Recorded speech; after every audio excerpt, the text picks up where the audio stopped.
Welcome, dear listeners, to another episode of Vote Voiced, your go-to podcast for all things related to voting, democracy, and civil engagement. Hello, I'm your host, Donna Miller, and I'm thrilled to be with you today as we delve into an important topic: voting and how to make a plan to vote. But before we dive into the nitty-gritty of voting and how to make a plan to vote, let's take a moment to acknowledge our incredible audience, supporters, and partners across the United States, Germany, Ireland, and the world. Your continued support has made this journey worthwhile. Regardless if you're tuning in from Spotify, Amazon Music, Apple Podcasts, or any other platform, we're grateful for your commitment to the Vote Voice podcast. Thank you. Throughout the year, our digital presence has flourished. Our website, votevoice.com, has become a beacon of voter resources, guiding individuals through the registration process, helping them strategize their voting plans, and providing comprehensive information. We've been active participants in voter awareness, engaging on platforms like TikTok, YouTube, Facebook, and Instagram. Our goal has been to ensure that voter awareness is not just a moment's conversation, but a continuous one. Mobilizing voters has been more than just a slogan for us. It's been our commitment in action through targeted text message campaigns and partnerships with platforms like Get Through. We've reached out to nearly 5,000 voters and counting. Our aim has not been just registration, but ensuring that every voter has all the information needed to vote in their local elections and general elections.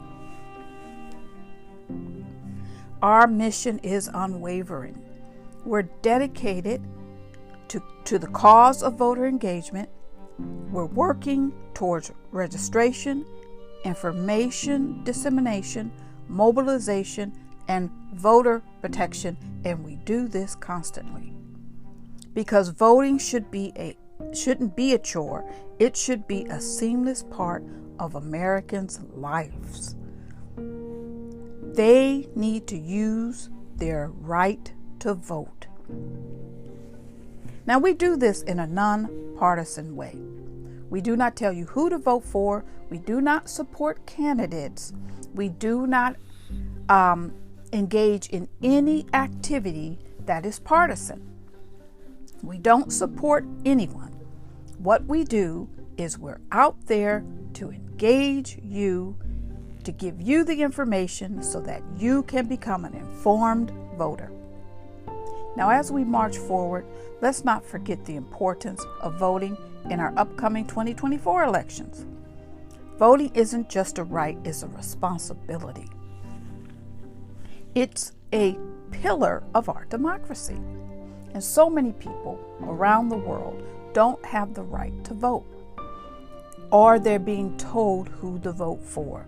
We don't do that at Vote Voice.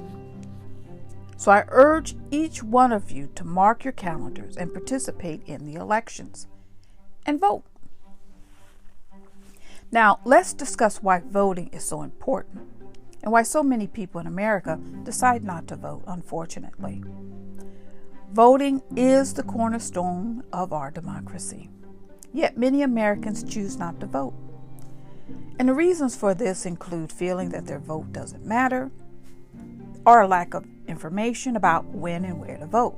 Some people just don't know how to vote. There's also difficulty in accessing polling places, or people are just simply too busy or uninterested.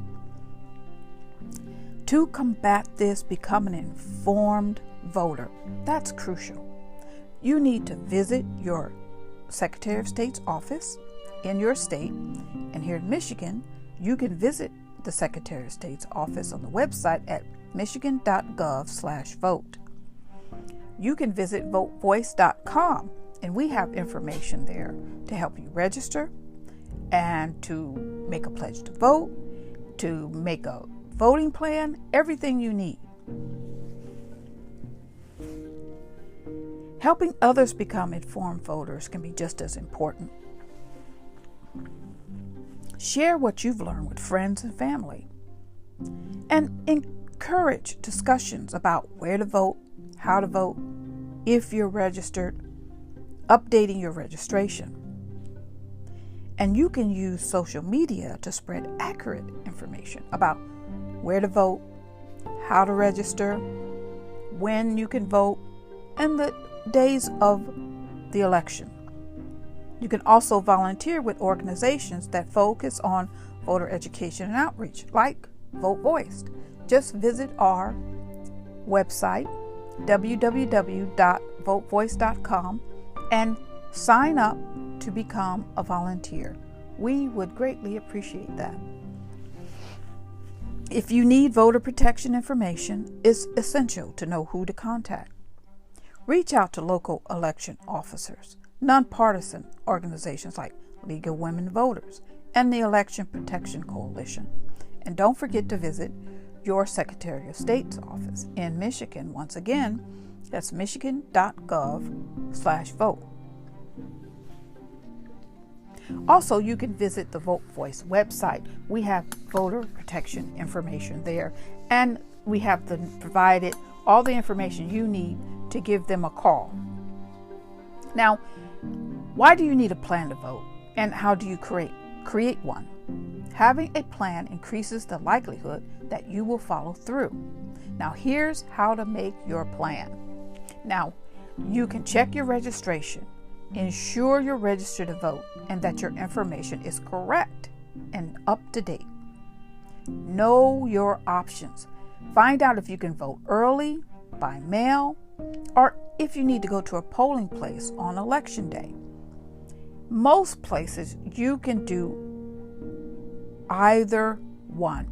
You can either vote by mail, you can vote early. In some places, voting by mail is voting early. In some states, you can vote early and vote by mail as an option. And you can choose to go on election day. I find that a lot of young people, first-time voters, they like going to the polls. You must gather your documents if you're going to the polls. Ensure you have the necessary ID and materials. Know what's on your ballot. Make an informed choice. Share your plan. Encourage friends and family to create their plans too. You can, once again, for a comprehensive guide, visit votevoice.com and download our free vote plan checklist. Share this checklist with friends and family when reminding them to vote. It's free. Share it all you want. It's a great way to ensure everyone is prepared and confident on election day. I want to thank you for tuning in to this episode of Vote Voiced. Remember, your vote is your voice, and every voice counts. Make your plan to vote. And until next time, I'm Donna Miller. Stay informed, stay engaged, and keep your vote voiced.